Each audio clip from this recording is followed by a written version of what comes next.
Muy buenas noches y bienvenidos a la tercera emisión de Noticiete. Como siempre es un verdadero gusto poder estar con ustedes durante esta hora de información, por supuesto acompañada de Nancy Calderón. Buenas noches, Nancy. ¿Cómo estás, María René? Qué gusto poder contigo compartir esta emisión, darles la bienvenida a todos nuestros televidentes. Llegamos a la recta final de esta semana de labores, pero siempre con la energía y el entusiasmo que nos caracteriza para informarle cómo se merece. Estos son nuestros titulares. Iniciamos. La fiscal general del Ministerio Público, Consuelo Porras, por medio de un representante, hizo entrega de las pruebas de descargo sobre las tachas que se presentaron ante la Comisión de Postulación a Fiscal General. En la parte considerativa expone que no se admitirán señalamientos que no tengan fundamentos firmes en una condena debidamente ejecutoriada. En cuanto al señalamiento de un supuesto plagio de tesis doctoral, la fiscal Consuelo Porras señala que cualquier revisión que efectúe la comisión supondría una intromisión a los procedimientos administrativos para revisión de trabajos de graduación elaborados y aprobados por las distintas casas de estudio. Así también expresa que en ningún momento los comisionados pueden ni deben arrogarse las calidades de revisores y confrontadores de tesis por no tener competencia. Es por ello que resulta imperante reflexionar que el Código Penal, en su artículo 433, establece una responsabilidad penal en relación a la arrogación de calidades. Al mismo tiempo, la doctora Porras refiere que la Universidad Mariano Gálvez procedió a realizar una investigación rigurosa por parte de asesor, revisor y terna examinadora de tesis, en donde determinó que su trabajo cumple con los estándares exigidos para poder optar a dicho título universitario. Así también cita que la Procuraduría de los Derechos Humanos resolvió que no existen razones suficientes para declarar la violación de los derechos humanos a la verdad, la justicia y la paz. Agregó que la Ley de Derechos de Autor y Conexos refiere que corresponde exclusivamente al autor de la obra el ejercicio de los derechos morales y patrimoniales de la misma. Únicamente el autor o sus herederos poseen la legitimación activa para realizar reclamaciones respecto a la obra.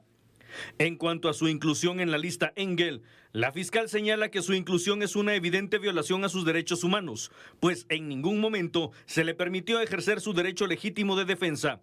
Porras considera que en ningún momento guarda relación con las tres causales descritas en la lista Engel para incluir a una persona, pues no existe una investigación o sentencia en su contra por socavar procesos o instituciones democráticas, participar en el hecho de corrupción o bien obstrucción de investigaciones relacionadas con corrupción. La fiscal Porras señala que las decisiones administrativas que han sido adoptadas se encuentran reguladas en la Ley Orgánica del Ministerio Público y demás normativa interna, que faculta al fiscal general de la República a realizar los movimientos de personal que considere.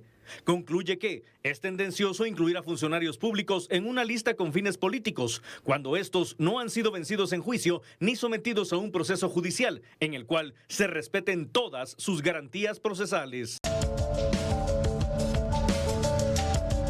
Este viernes se publicó el acuerdo de las restricciones a transporte pesado para la Semana Santa. Desde el miércoles santo 13 de abril, a partir de las 12 horas, el transporte pesado no podrá circular en todo el territorio nacional. Hay excepción con los transportes de productos perecederos, combustibles, alimentos y grúas, pero con un permiso especial, según lo dicta el acuerdo publicado en el Diario Oficial. Ministerial 247-2022. En este se establece la restricción del transporte de carga pesada durante la Semana Santa. Este da inicio el miércoles 13 de abril al mediodía y estará finalizando el domingo 17 de abril del presente año a las 24 horas. Esto quiere decir que el transporte de carga no puede circular en todo el territorio nacional y esto se hace con el propósito de que todas las personas que van a viajar a diferentes lugares, centros turísticos o a visitar familiares, pues lo puedan hacer con mayor movilidad y con esto también evitar algún tipo de accidente. Sin embargo, sí pueden circular los transportes que lleven alimentos, productos perecederos como también combustibles, grúas, y lo que ellos deben sacar, que es importante mencionar, es un código en la Dirección General de Transportes, porque hemos detectado en años anteriores que cuando van a dejar la carga y regresan, ya regresan sin carga, pues toman otras rutas que no son las establecidas o incluso algunos camioncitos de menor tonelaje lo utilizan incluso para ir a pasear, lo cual está totalmente prohibido. Los transportistas que infrinjan esta disposición recibirán una sanción de 1.000 quetzales, según lo señalado por la Dirección General de Transportes. Y en otro tema, el candidato a rector de la Universidad de San Carlos de Guatemala, Walter Mazariego, se refirió a la elección de cuerpos electorales que se llevan a cabo en esa casa de estudios. Informo que hemos ganado 8 cuerpos electorales como Innova USAC. Agradezco a los cuerpos electorales estudiantiles y docentes de la Facultad de Humanidades, Colegio Profesional de Humanidades, Colegio de Ingenieros Químicos de Guatemala, estudiantes y docentes de la Facultad de Derecho, Colegio de Profesionales de Psicólogos de Guatemala. Y también informarles que en este momento hemos ganado el cuerpo electoral de estudiantes de la Facultad de Ingeniería. Vamos a segundas vueltas. Iniciamos el 30 de marzo con el Colegio de Abogados y Notarios de Guatemala, médicos y cirujanos, médicos, veterinarios y zootecnistas, y el Colegio de Ingenieros Agrónomos. El 31 de marzo, el Colegio de Ingenieros y el Colegio de Arquitectos de Guatemala. El 5 de abril tenemos el Colegio de Economistas, Contadores Públicos y Auditores y Administradores de Empresas. Cerramos con el Colegio de Profesionales de Enfermería el 6 de abril. Innova USAC a la presente fecha lleva ganados 8 cuerpos electorales y vamos en 8 cuerpos a segundas vueltas. La elección final de rector será el 27 de abril en el MUSAC Zona 1. Nuevamente solicito el voto de profesionales para las planillas de Innova USAC. El momento de ir a una breve pausa, pero la invitación es para que se quede con nosotros, porque enseguida regresamos con más noticias. Hola, ¿qué tal? Muy buenas noches, bienvenido a su segmento En Contexto. A continuación hablaremos de un tema que pues probablemente no llame tanto la atención de la sociedad guatemalteca, la desaparición de hombres, porque aunque en menor cantidad, estas también se registran en nuestro país. Por ejemplo, durante el 2021, las autoridades del Ministerio Público reportan la desaparición de 987 hombres. En el caso de las mujeres se reporta la desaparición de 2015 mujeres, es decir, 2015 alertas Isabel Claudina que se activaron. Esto lo que nos refleja es que por cada hombre que desapareció durante el año 2021 en nuestro país, se estima que entre 2 a 3 mujeres ya no regresaron a sus hogares. Estas son las estadísticas que se nos ha proporcionado por parte de las autoridades, pero ahora hablemos de los departamentos. Hay 3 departamentos que registran la mayor cantidad de desapariciones. Hablamos de los departamentos de Guatemala, Quetzaltenango y Escuintla. Tanto en el caso de hombres como de mujeres, estos 3 departamentos presentan la mayor cantidad de desapariciones. Pero ¿cuál es el mecanismo que aplican las autoridades en el caso de la búsqueda de hombres, tomando en cuenta que no existe, por ejemplo, un mecanismo como Isabel Claudina o Alba Kenneth? Veamos. Que es en menor cantidad, en Guatemala también existen casos de desaparición de hombres. Violencia y accidentes de tránsito son las principales causas.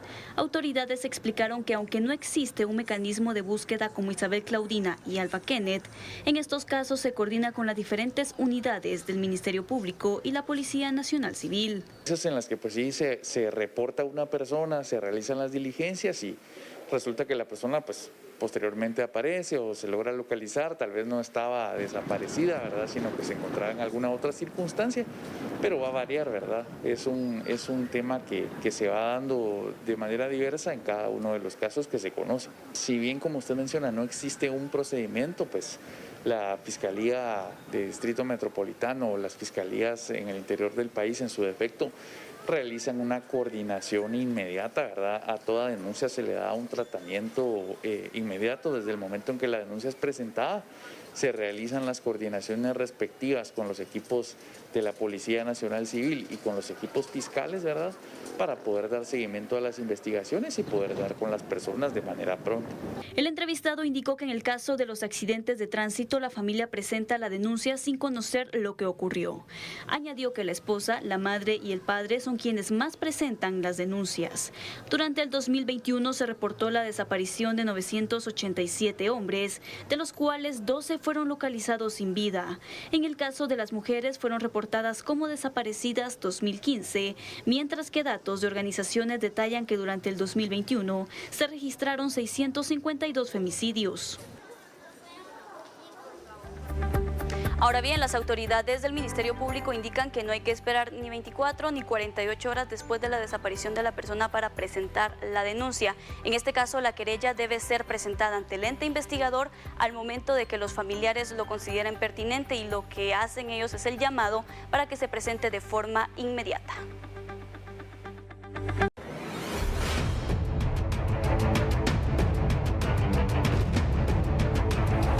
Información a esta hora de la noche. El Hospital Temporal del Parque de la Industria cumple 2 años de haber iniciado con la atención a pacientes COVID-19. Las autoridades indican que más del 80% de pacientes han salido recuperados de dicho centro asistencial. El 22 de marzo del año 2020, las autoridades del Ministerio de Salud Pública y autoridades del gobierno inauguraron el Hospital Temporal del Parque de la Industria, que ha atendido a miles de pacientes contagiados de COVID-19. Este día las autoridades se conmemoraron el 2º aniversario de su inauguración. Este fue el hospital emblemático para la atención de la pandemia. Podrá haberse criticado, podrá haberse hablado mucho del hospital, pero creo que el esfuerzo del gobierno, el esfuerzo de sus autoridades y el esfuerzo del personal es latente. Han salvado muchísimas vidas. Y las han salvado no solo con un trabajo técnico, sino con amor, con entrega, con calidez.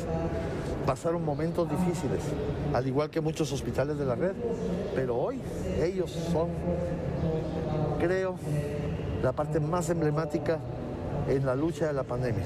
En cuanto a la atención brindada durante los 2 años en el centro asistencial, la directora del Hospital Temporal, Dani Hernández, indicó: hemos atendido 29,000 pacientes. De ellos un porcentaje se queda ingresado, y de nuestros pacientes más del 80% se va recuperado a sus hogares. Hemos habilitado también nuestra clínica post-COVID recientemente, que ahora brinda la atención a aquellos pacientes que han sido afectados por la COVID y que semanas después tienen secuelas o simplemente quieren saber el estado de salud en el que se encuentran luego de la infección. Aquí hemos estado atendiendo alrededor de 70 pacientes diarios. Ha sido una afluencia bastante bonita, y nos da gusto saber que este hospital sigue sirviendo y sigue atendiendo, y seguimos haciendo todo lo que esté en nuestras posibilidades para poder brindar atención a todas las personas afectadas por la COVID. Actualmente, el hospital refleja una baja en la atención de pacientes positivos a COVID-19 y se mantiene una ocupación del 50% en el área intensiva, lo que representa 27 camas. En cuanto al área de diagnóstico, se reciben alrededor de 100 personas por día. El presidente de la República se refirió a las acciones a implementar por las repercusiones que se han registrado en el país por el conflicto Ucrania-Rusia. Conformamos a raíz de la guerra entre Ucrania y Rusia un comité de crisis, en donde está coordinándolo por instrucciones del presidente, el presidente del Banco de Guatemala, donde está el ministro de Economía, donde está el ministro de Finanzas, el ministro de Desarrollo, el ministro de Agricultura, la superintendencia de bancos, la superintendencia de administración tributaria, y hemos hecho un plan de crisis que será presentado, primero Dios, la semana entrante, en donde estamos tomando una serie de medidas en las que vamos a reducir el gasto del gobierno lo más que se pueda, donde no vamos a salir a comprar carros, se van a cancelar fiestas, se va a hacer y se va a trabajar únicamente con lo estrictamente necesario para que lo que nos sobra vayamos a la población, para que generemos trabajo en las comunidades y podamos que la gente tenga trabajo y tenga un salario. Y por eso vamos a arrancar con la ley de infraestructura, que vamos a invertirle a los caminos más de 3,000 millones de quetzales de este año para que genere trabajo en cada tramo, en los municipios en donde están esos tramos. La Iglesia Católica en Guatemala se unió al acto de consagración de Rusia y Ucrania al corazón de la Virgen María. Esto lo realizó el Papa Francisco en el Vaticano. Bueno, pues el Papa Francisco ha querido que en medio de estos enfrentamientos que existen entre estas dos naciones, el que toda la iglesia se una en oración para pedirle a Dios que bendiga y ayude a estas comunidades de estos países. Y se narra y se pide que sea una consagración. Cuando uno consagra un objeto, una persona o una nación, es dedicarla de una manera muy particular y muy especial en un preciso momento y por alguna determinada circunstancia a Dios. Siempre debemos de pedir unos por los otros y pedir por la paz en el mundo, pero viendo la situación grave que existe, es de aumentar nuestra oración, nuestra fe, nuestra confianza en Dios y pedirle a Él que cese esta guerra que está lastimando a muchas personas y a niños, a enfermos, a tantas personas que se ven afectadas, que no son directamente los que están en el conflicto, pero que se ven afectadas por él. En cuanto a las rogativas que se hacen en Guatemala por el cese del enfrentamiento entre los dos países, el presbítero indicó: Muchos días ya se ha pedido, y en nuestras Eucaristías incluso hay una Eucaristía que se pide por la paz del mundo, la paz en los hogares, y no solamente es ver a aquellos países de Ucrania y Rusia enfrentados, sino también nuestros hogares. Todo inicio tiene su final y esta vez nos despedimos con un segmento muy especial, María René. Realmente lo hacemos con broche de oro porque no hay nada como las tradiciones, no hay nada como un buen periodismo y por supuesto que un buen trabajo de investigación cuando hablamos de nuestra cultura, Nancy, de cosas tan lindas. Y qué mejor que sea nuestro compañero, por supuesto, un gran periodista, Alejandro Esquite, quien tiene este segmento tan esperado viernes a viernes. Muy buenas noches. ¿Qué tal, Alejandro? Muy buenas noches, María. Muy buenas noches, Nancy. Qué gusto poder acompañarlas aquí y pues con importante información desde la antigua Guatemala, ya que oficialmente la Hermandad del Señor Sepultado de San Felipe ha anunciado que sí habrá cortejo de Viernes Santo, pero con algunas variantes. Primero, pues se tendrá el anuncio de que sí deciden llegar hasta el parque, pero la procesión tradicionalmente ingresaba al amanecer del Sábado Santo, ahora no lo hará durante los primeros minutos, pues pasada la medianoche. Esto es parte de la información, pero a raíz de esto nosotros hemos preparado un especial para ustedes y hemos traído dos leyendas. La primera relacionada a la hija de una mujer millonaria y la otra a un guatemalteco pues que se pasó de copas y algo le cambió en su vida. Ha sido un completo gusto estar con ustedes. Descansen, cuídense mucho el fin de semana y que lo disfruten.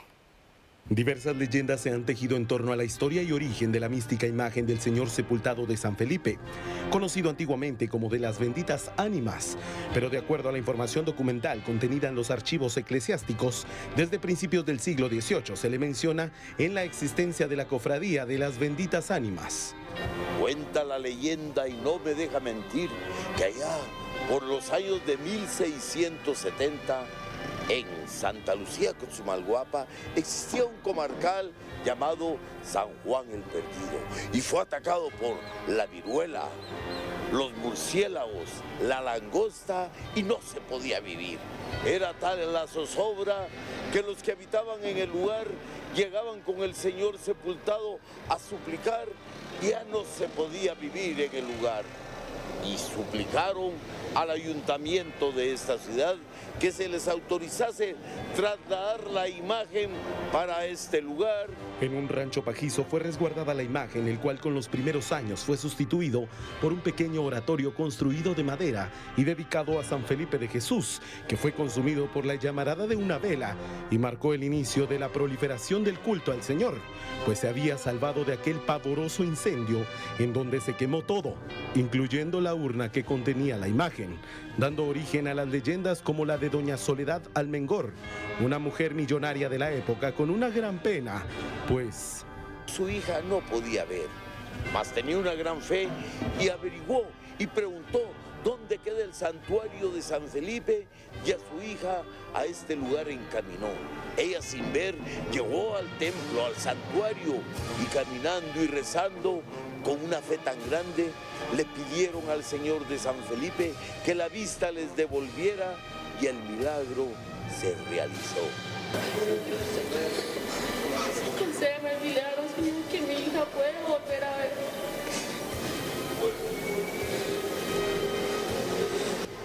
¡Mamá! ¡Madre! ¡Madre! ¡Señor! ¡Mírame! ¡Estoy viendo! ¡Te veo! Es cierto. ¡Madre! El Señor me ha concedido el milagro. ¡Milagro! ¡Milagro!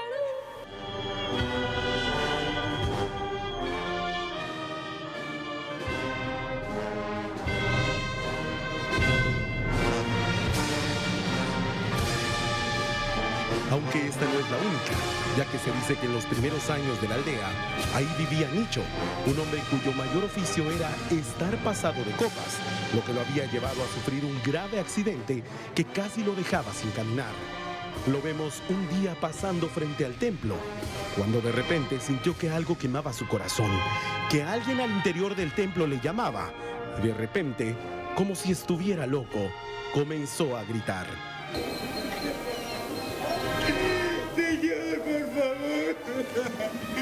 Señor, he venido desde muy lejos, desde tierras lejanas.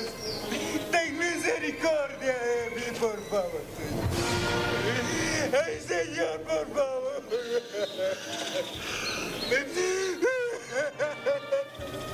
Entró prácticamente de rodillas y como pudo, permaneció en oración dentro del templo hasta que el sacristán le avisó que cerraría la iglesia. Pensó que debía comenzar su cansado andar, pero obra y milagro del Señor sepultado, se puso de pie y caminó. Se dice que aprendió el oficio de la madera y se convirtió en uno de los más famosos carpinteros de la aldea, que obligatoriamente cada año acompañaba al Señor en su cortejo de Viernes Santo. Realidad o mito, el Señor de San Felipe es la razón por la que miles de personas con lágrimas en los ojos llegan a implorar su bendición. Con la edición de Carlos Lineker, Alejandro Esquite.